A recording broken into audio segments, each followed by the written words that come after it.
gostaria de pedir que os irmãos abrissem suas Bíblias no Evangelho de Lucas, capítulo 11, verso 1. Confesso que oração é um tema muito grande, né? Acho que dava até para fazer uns 2 meses, né? De conta com a verdade, né? E o meu desafio hoje não foi montar um sermão. O meu desafio foi ser sintético, porque se deixasse eu ia falar bastante tempo. Evangelho de Lucas, capítulo 11.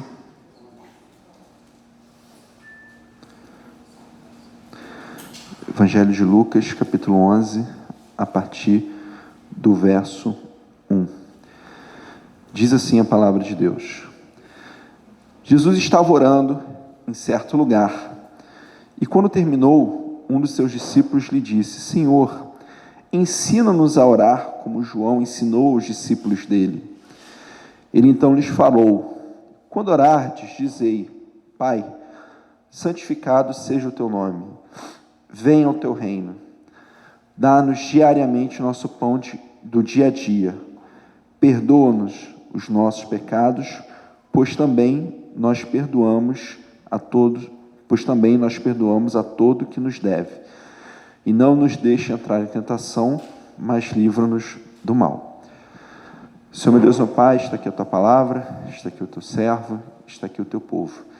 Que em nome de Jesus a tua glória seja manifestada, que nossos corações queimem diante de ti, que tudo seja para a tua glória. Em nome de Jesus, amém. A oração, de fato, é algo extremamente complexo. Nós poderíamos... Muito obrigado, meu querido. Deus abençoe. Nós teríamos, e temos muita coisa a ser dita sobre a oração. Mas para nós entendermos, de fato, o que é uma oração, nós precisamos entender a natureza do nosso relacionamento com Deus. Porque, dependendo para quem eu perguntasse, se eu falasse assim, para você, o que é a oração? Talvez a pessoa dissesse, a oração é pedir, né? Oração é eu pedir coisas. Eu não sei se você já teve o privilégio de participar de algum evangelismo de rua, né? Eu participei de algumas trans, né? Aquele projeto Jesus Transforma. São 15 dias que a gente vai para um lugar. E aí existem 2 tipos. Ou a gente planta uma igreja, né? Chega num lugar do nada, né? A minha equipe, em 2010, nós plantamos uma igreja lá no Campo do Feijão, aqui em Guarulhos. Ou você vai revitalizar. Então, um local tem uma igreja e você vai fazer um trabalho missionário ali de 15 dias para que pessoas sejam trazidas para aquela igreja. E é muito interessante que quando você aborda as pessoas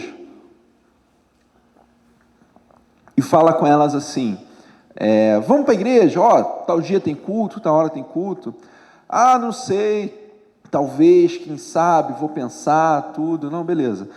Posso orar pela sua vida? Claro, pode orar pela minha vida, por favor. Olha, eu acho que se eu somar todos os projetos missionários que eu já fui, já devo ter abordado talvez aí umas 500 pessoas.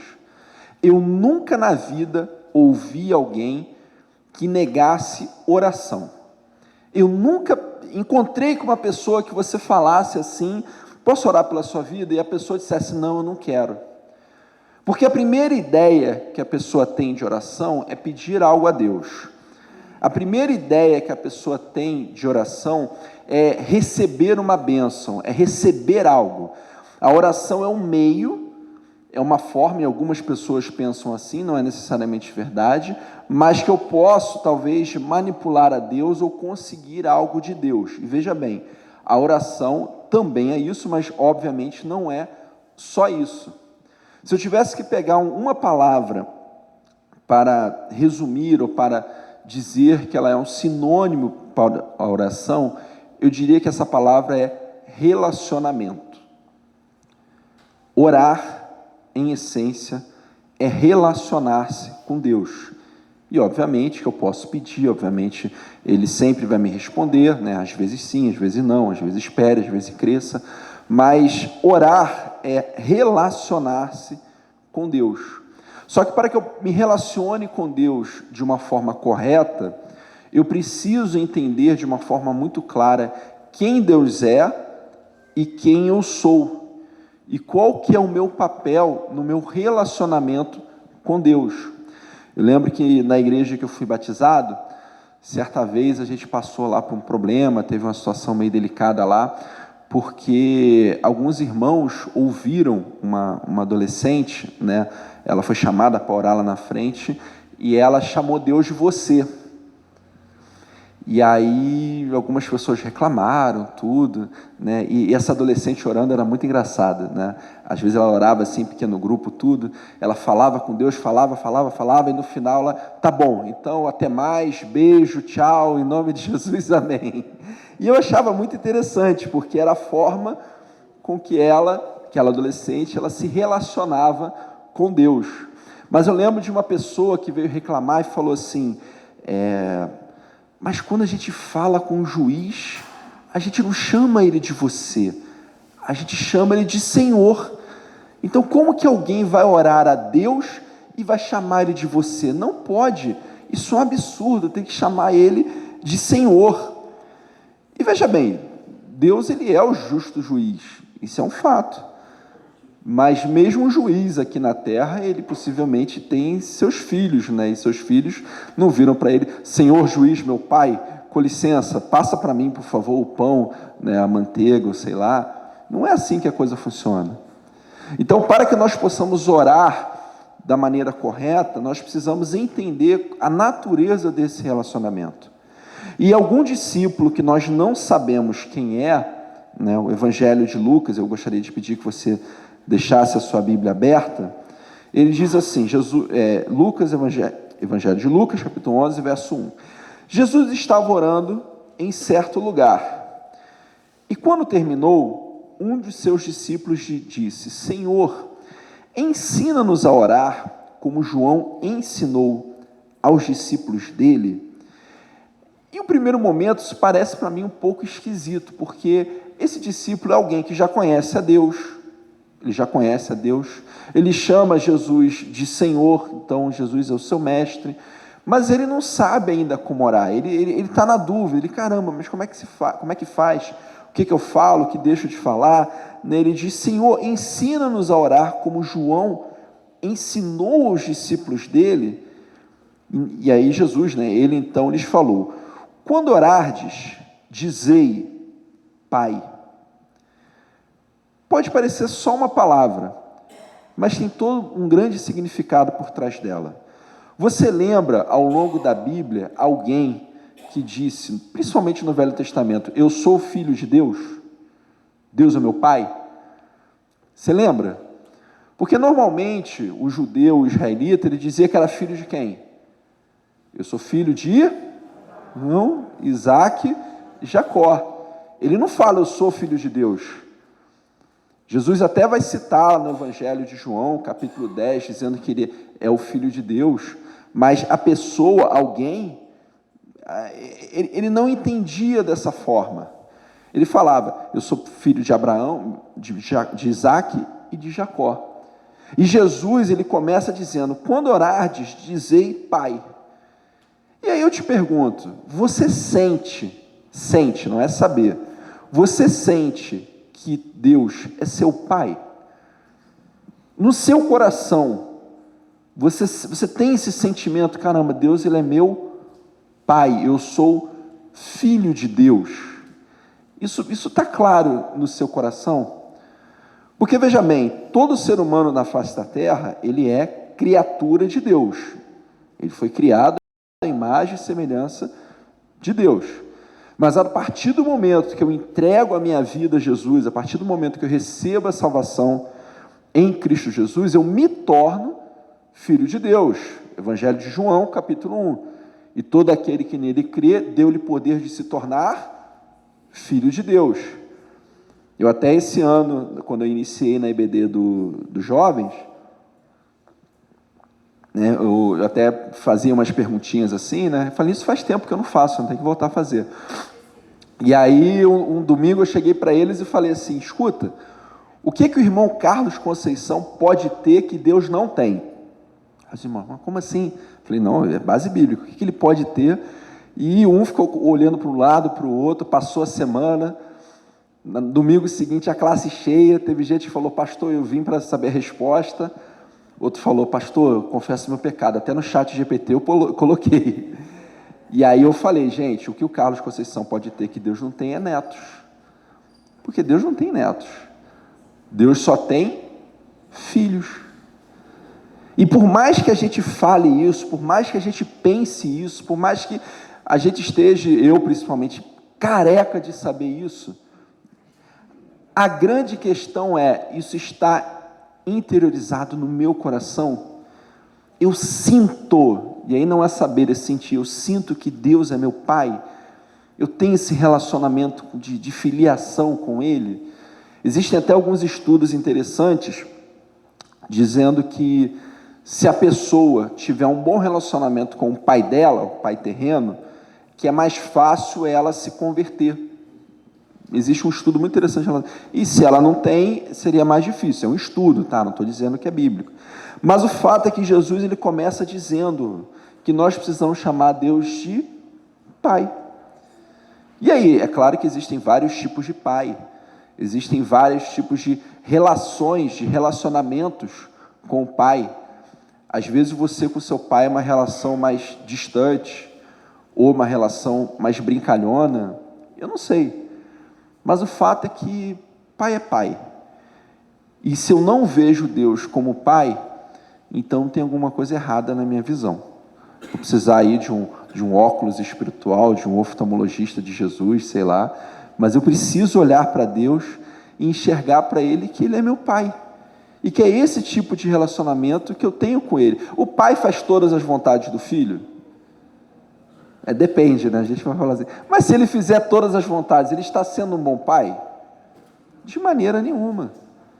Né? Eu amo meu filho, mas depois que ele quebrou 2 televisões lá em casa, pela madrugada, segunda televisão, nem terminei de pagar ainda. Esse dia eu virei para ele e falei, meu camarada, você está me devendo 2 televisões, quando você fizer 18 a gente conversa. Aí ele olhou assim, ele não entendeu nada, mas ele vai entender, vai chegar a hora dele, fica tranquilo. Mas o fato é que nós precisamos entender que essa é a nossa relação. E ele continua, quando orardes, dizei, Pai, santificado seja o teu nome. A palavra santificar, ela tem um sentido também de separar. Então, santificado seja o teu nome. Deus, ele não é qualquer um. Ele é meu Pai, mas ele é alguém com quem eu me relaciono de forma séria. Eu, na minha infância, na minha adolescência, eu fui um adolescente muito sem noção, né? E acho que foi só lá em casa, acho que ninguém ouviu aqui, nem falou isso não. Mas algumas vezes eu ouvi do meu pai e da minha mãe assim, eu não sou seus coleguinhas da rua. Eu não sou. Me respeita. Não é assim que a banda toca. Você não é todo... Isso aí é de lei, é praxe, né? A pessoa vira mãe primeiro quando o filho nasce, segundo quando diz, você não é todo mundo. O fato é que santificado é o nome de Deus. Ele é meu pai, mas ele não é um pai qualquer, ele é o melhor dos pais. Ele é aquele pai que enviou seu filho para morrer por mim, e agora Jesus é meu irmão mais velho. Então, santificado seja o teu nome. Deus, ele não é qualquer um. Perceba que Jesus, ao mesmo tempo que ele diz, olha, Deus é pai, mas ele também é santo. Ele continua, Pai, santificado seja o teu nome, venha o teu reino. É muito interessante que quando a gente ora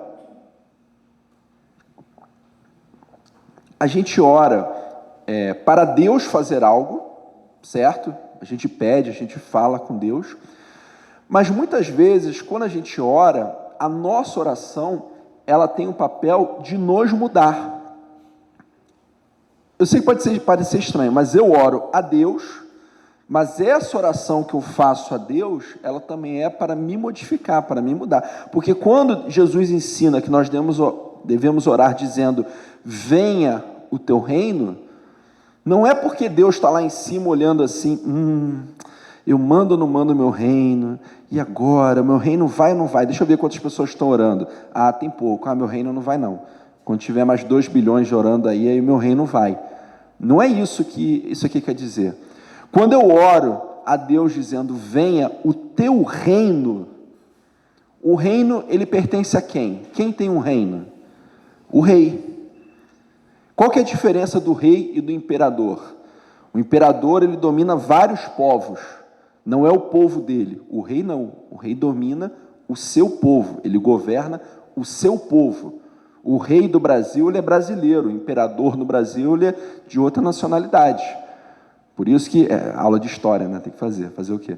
Por isso que no século XIX, quando foi instaurada a monarquia aqui, nós tivemos o Império do Brasil, porque o primeiro imperador, ele era brasileiro? Não, ele era o quê? Português, exatamente. Então, o império é de outros países, o reino é do seu povo. Quando eu oro a Deus e falo, venha o teu reino, eu estou dizendo aqui para Deus, Senhor, o Senhor é o meu rei, eu vou te obedecer, eu vou fazer aquilo que o Senhor quer, eu vou fazer a tua vontade, eu vou viver do jeito que o Senhor quer que eu viva. Perceba a quantidade de coisas que tem em 4 palavrinhas. Venha o teu reino. Senhor, faça aquilo que o Senhor quer. Senhor, eu quero me submeter a Ti. Existem muitas pessoas, e muitas delas até bem intencionadas, que quando elas querem servir a Deus, elas querem fazer alguma coisa, elas oram para Deus abençoar. Deus, a gente vai fazer um evangelismo tal dia, abençoa a gente. Deus, a gente vai plantar uma igreja aqui, abençoa a gente. Deus, a gente vai fazer isso, aquilo. E no primeiro momento a gente olha e fala, poxa, tá certo, mas será?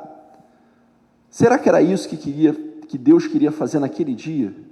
Será que era isso que era dessa maneira que Deus queria me usar? Porque uma coisa é eu criar algo da minha cabeça e falar assim, Deus, vem comigo, me abençoa. Outra coisa é chegar para Deus e falar, Deus, como que o Senhor quer me usar? O que o Senhor quer de mim? Para onde que eu vou? Percebe a diferença? Por mais que a primeira opção a gente acha que está certo, não, a gente vai orar e Deus vai abençoar. Na verdade, a gente precisa chegar para Deus e dizer, Deus, o que o Senhor quer? Qual que é a minha participação, o meu papel no teu reino? Eu já ouvi vários missionários dizerem assim, quando eu acordo de manhã eu falo, Deus, não me deixa fora da tua obra. Deus, o que o Senhor está fazendo? Me leva para aquilo que o Senhor está fazendo. Perceba que é diferente. Perceba que quando eu viro para Deus e falo, venha o teu reino, eu estou me submetendo ao seu senhorio, para fazer aquilo que Ele quer, para servir Ele do jeito que Ele quer, para viver, para fazer parte do reino dEle, da maneira que Ele quer. Eu já vi em várias igrejas, não o problema, aqui não, tá? Pelo amor de Deus, mas é bom a gente ter passado em várias igrejas, que a gente pode dar um exemplo, ninguém sabe de onde a gente está falando. Também não procurem saber depois, tá? Por favor. Mas eu já tive situações onde em alguns ministérios, eu presenciei isso, eles tinham problemas não por falta de pessoas, mas por pessoas que estava na cara, que a pessoa não tinha aquele chamado, não tinha nada, e é um sonho, ela quer fazer e acontecer, e a gente sabe que não era pelo resultado, porque o resultado testifica. Então, o meu papel no reino de Deus é o papel que Deus quer que eu tenha, é aquilo que Ele quer que eu faça, e aí eu preciso ter essa humildade para dizer, Deus, e aí? Nesse universo aqui, no tempo de vida que o Senhor me concedeu aqui, que eu não sei de quanto tempo é, eu fiz 40, eu estou, né, só sai doente agora quando chegar a 100, né, porque é 40, 50, 60, 80, 90, aí 100, saiu doente e está tudo certo. Mas o fato é que o nosso papel, ele é dirigido, ele é determinado por Deus. A mim cabe querer fazer aquilo que Deus quer, ou eu querer inventar moda da minha cabeça e fazer aquilo que eu quero, e vai dar problema. E o texto continua, dá-nos diariamente nosso pão do dia a dia. Gente, para mim essa aqui é a parte mais difícil. Eu olho para Deus e falo, Deus, olha só, se o Senhor me der 2 milhões de reais, eu invisto isso a 0,8% ao mês, isso vai me render 16 mil. Deus, eu nunca mais vou precisar trabalhar, Eu vou poder fazer tudo sem me preocupar. Deus, mas não é muito melhor? Não é assim? Não seria mais legal? Quem aqui não quer? Aí, tá vendo? Só que a Bíblia diz: dai-nos diariamente nosso pão do dia a dia. A gente precisa aprender a confiar em Deus, porque Deus, Ele cuida da gente. Desde o dia que você entregou sua vida a Jesus, faltou alguma coisa para você? Faltou comida? Faltou um teto? Não. Eu tenho certeza que se um dia alguém entrar aqui, por esses portões aqui, gente, olha, eu perdi o emprego, eu estou com problema, estou com dificuldade, uns 3, 5, 10 irmãos se levantam e ajudam. Nunca vi um justo desamparado, nem seu filho a mendigar o pão. Mas para mim, eu não sei você, mas para mim essa aqui é a parte mais difícil. Porque eu olho para Deus e falo: Deus, o Senhor é meu pai, o Senhor é rei, o Senhor é dono do ouro e da prata, dá para a gente, né? Não dá 2, dá 1 milhão só, fica tudo certo. Faz eu ganhar na Mega Sena, sem jogar. Aí, o milagre completo, dou até o dízimo aqui na igreja. E aí, Senhor, vamos lá. Mas não é assim que o Evangelho funciona. Não é. É eu olhar para Deus e entender que Ele vai suprir as minhas necessidades. Eu vivi muito isso na minha época de seminário, porque eu saio do Rio de Janeiro, venho para cá, né? Eu não venho de uma família rica, então eu tinha que trabalhar, estudar, aquela coisa toda, e por irresponsabilidade minha, teve um momento de eu não ter o que comer, de eu não ter um centavo. E nas poucas vezes, foram 3 que isso aconteceu, né, alguém virou para mim do nada: ó, Deus mandou te dar, e me deu uma oferta, e ninguém sabia, quer dizer, Deus sabia, mas as pessoas não sabiam. Isso aconteceu uma vez aqui em São Paulo, uma vez no Rio de Janeiro, e teve uma outra vez que uma galera levantou e me deu uma oferta. Então eu nunca passei fome. Quando eu assino um contrato lá com a Teológica, a minha igreja não tinha aprovado a Assembleia que ia pagar. Eu olhei para aquele contrato, olhei para cima, falei: Deus, eu estou aqui porque o Senhor mandou. Então, tem até um amigo meu que tem uma frase que eu gosto muito, que diz o seguinte, que para onde Deus aponta, Ele paga a conta. Então, nós precisamos, e uma das coisas mais difíceis no dia de hoje é essa. Essa semana eu estava conversando com um jovem, que ele está na eminência, na possibilidade de perder o emprego, ele não sabe, a empresa que ele está sendo reestruturada, eles perderam um cliente, aquela coisa toda, e eu falei: meu amigo, eu vou estar orando por você, coloque seu coração em Deus, mas eu tenho certeza que você não vai passar necessidade. Eu tenho certeza que você vai ter tudo aquilo que necessitar. Porque é essa a natureza do nosso relacionamento com Deus. Deus, Ele olha para a minha vida, para a sua vida, e Ele deseja que a gente creia nele. E crer nele é falar: dá-nos diariamente nosso pão do dia a dia. Alguém passou fome hoje? Alguém ficou sem comer, com exceção de quem jejuou ou algo parecido? Não. Mas nós precisamos ter no nosso coração essa confiança de que, independente da luta, das lutas, das dificuldades do mundo, aquilo que nós necessitamos, e talvez essa seja a palavra mais importante, aquilo que nós necessitamos, Deus, Ele sempre irá prover. Talvez você não tenha aquela casa na praia em Angra, talvez você não vá passar férias em Paris, talvez eu não vá ter aquele carro que eu acho super show de bola, mas tudo aquilo que eu necessitar, Deus, Ele vai prover. E só aqui entre a gente, muitas vezes, Deus, Ele dá mais do que a gente necessita. Eu lembro que, quando a Letícia estava grávida da Laila, né, a gente estava numa situação financeira muito delicada, assim, delicadíssima, um negócio complicado, e aí eu lembro que eu encontrei com um pastor amigo meu, a gente foi tomar um café, e aí ele virou e falou assim: poxa, eu comprei o presente tal para minha filha, não sei o quê, e aí naquele momento, no meu coração, eu pequei, né? Eu falei assim: poxa Deus, minha filha vai nascer, não tem dinheiro, não tem nada, minha filha nem brinquedo vai ter. Eu cometi esse pecado, isso foi um pecado. Hoje, se você for lá em casa, eu não tenho mais onde enfiar brinquedo. E olha que eu fico pegando saco. Não, é sério, a gente ganha de tudo quanto é lugar. Eu acho que eles se multiplicam, não é possível. Né? O brinquedo conhece a brinquedo, eles têm brinquedinhos, porque não dá. Não dá. Eu fico olhando assim, gente, a física aqui não tem brinquedo até dizer chega. Então, algo que no meu coração, eu confesso, eu pequei, eu duvidei de Deus hoje. Deus falou: tá vendo? Você duvidou, agora você fica aí machucando o pé. Nada dói mais do que pisar numa peça de Lego. Nossa, tu pisar em Lego pela madrugada. Você pode pisar na faca que não tem problema. Agora, no Lego é complicado. Então, nós precisamos ter essa confiança em Deus, de que Ele supre as nossas necessidades. Caminhando para o final, dá-nos diariamente nosso pão do dia a dia, perdoa-nos os nossos pecados, pois também nós perdoamos a todo o que nos deve. É muito interessante que quase tudo na Bíblia se dá pela graça. A salvação é pela graça, muitas bênçãos de Deus são pela graça, mas o perdão, Jesus vai dizer: e perdoa-nos os nossos pecados, pois também nós perdoamos a todo o que nos deve.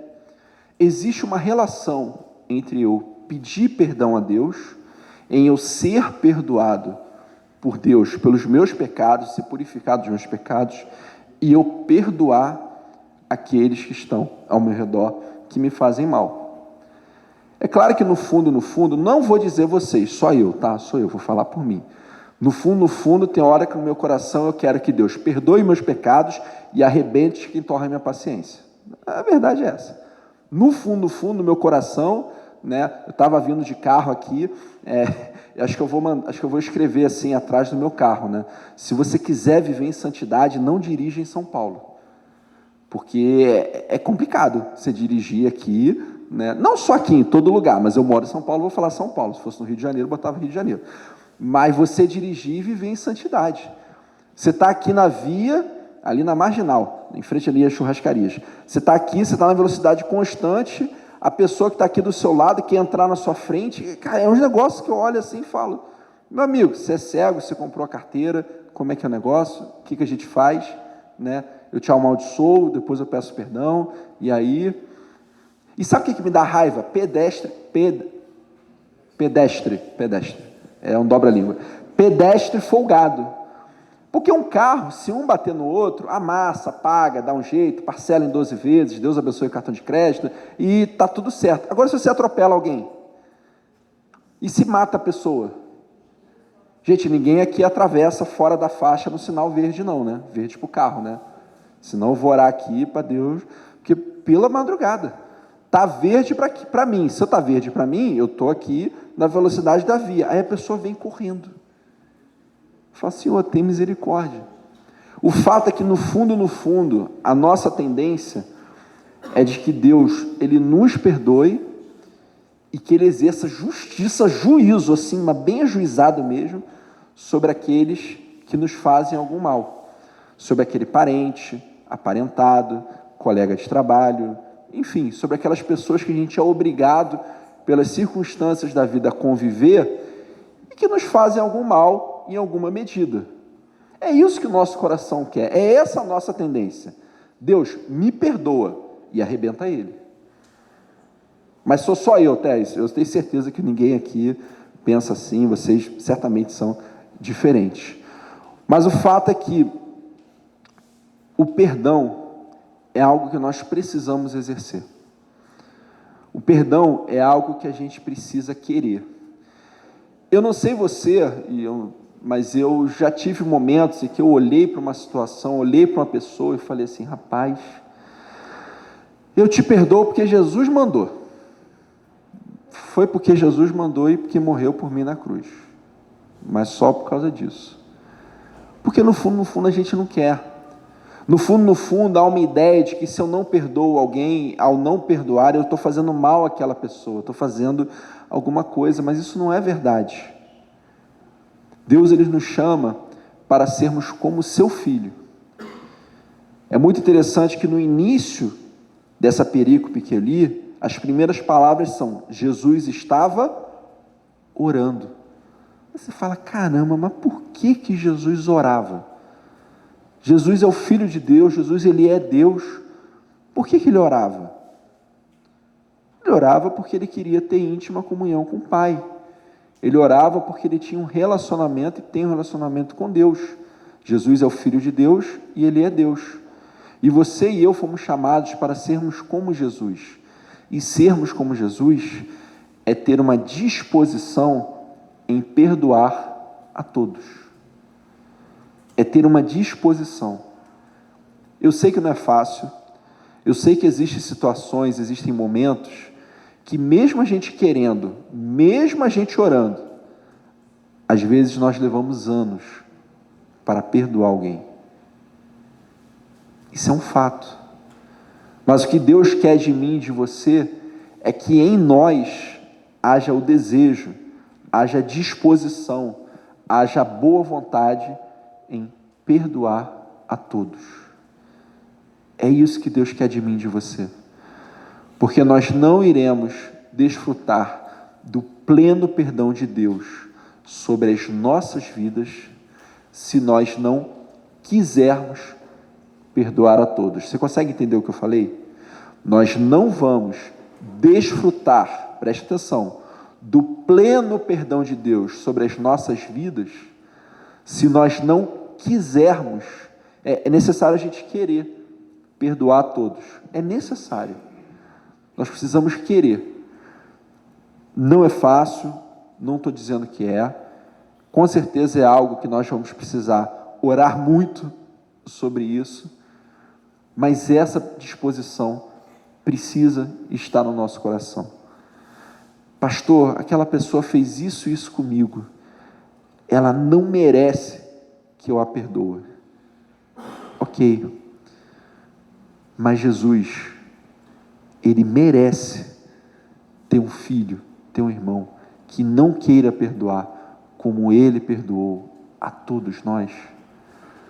Porque se tem alguém que foi injustiçado, se tem alguém que sofreu, se tem alguém que derramou perdão, se tem alguém que podia reclamar, esse era Jesus.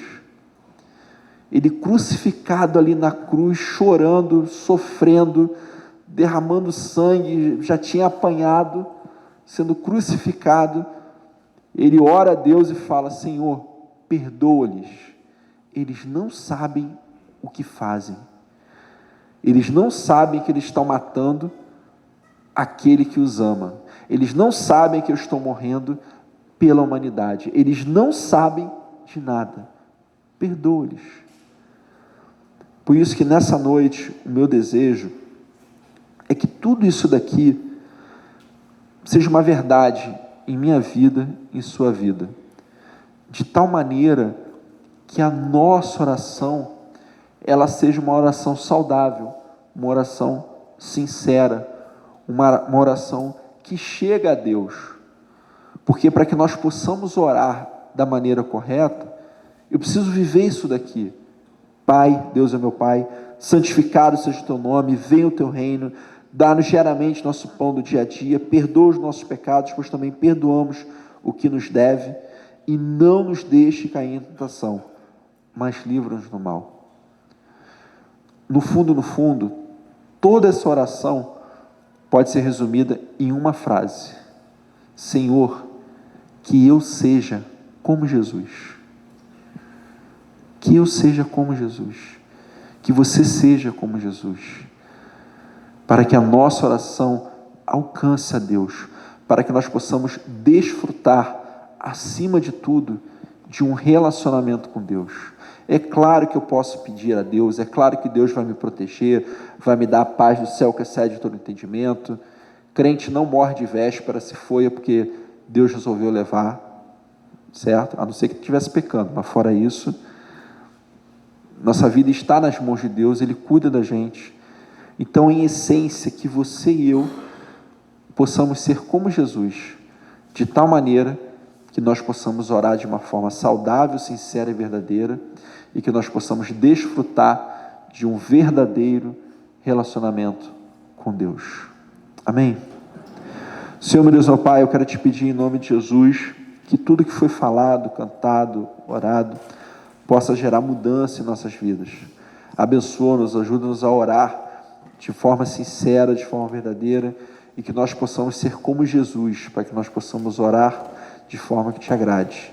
Se conosco, eu te peço e agradeço, em nome, por amor de Jesus. Amém.